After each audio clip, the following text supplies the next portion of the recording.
എത്ര നരച്ച മുടിയും വേരിൽ നിന്ന് തന്നെ കറുപ്പിക്കുന്ന ഒരു ഡൈ പാക്കാണ് നമ്മൾ തയ്യാറാക്കുന്നത്. അതിനുവേണ്ടി നല്ല ക്ലീൻ ആയിട്ടുള്ള ഒരു പാത്രം വേണം. അതിലേക്ക് നമ്മൾ ഹെന്ന പൗഡറാണ് ചേർക്കേണ്ടത്. അത് 1 ടേബിൾ സ്പൂൺ ചേർത്ത് കൊടുക്കണം. പിന്നെ നമ്മൾ ചേർത്തത് 2 ടേബിൾ സ്പൂൺ ഇൻഡിഗോ പൗഡർ. അതിനുശേഷം അതിലേക്ക് നമ്മൾ അടുത്തതായിട്ട് ചേർത്തത് നെല്ലിക്ക പൊടിയാണ് ചേർത്തത്. അത് 2 ടേബിൾ സ്പൂൺ ആണ്. അതിനുശേഷം എല്ലാം കൂടി ഒന്ന് മിക്സ് ആക്കി പൊടികളൊക്കെ കൊടുക്കുക. അതിനുശേഷം നല്ല സ്ട്രോങ് ആയിട്ടുള്ള തേയിലവെള്ളം ചേർത്ത് അങ്ങോട്ടങ്ങ് മിക്സ് ആക്കേണ്ടതാണ്. അങ്ങനെ നമ്മുടെ ഡൈ പാക്ക് അങ്ങനെ മിക്സ് ആക്കി എടുക്കുകയാണ്. അങ്ങനെ നമ്മുടെ സംഭവം റെഡി ആയിട്ടുണ്ട്.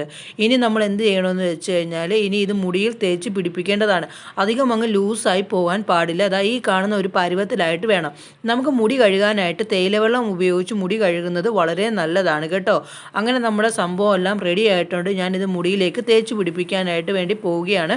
തേച്ച് പിടിപ്പിച്ചതിന് ശേഷം നിങ്ങൾ നോർമൽ വാട്ടറിൽ കഴുകേണ്ടതാണ്. മുടിയിൽ പിടിക്കാൻ വേണ്ടി ഒരു 10 മിനിറ്റെങ്കിലും വെയിറ്റ് ചെയ്യണം. 10 മിനിറ്റ് ശേഷം നോർമൽ വാട്ടറിൽ കഴുകുമ്പോൾ കാണാം മുടിയുടെ ഒരു മാറ്റം.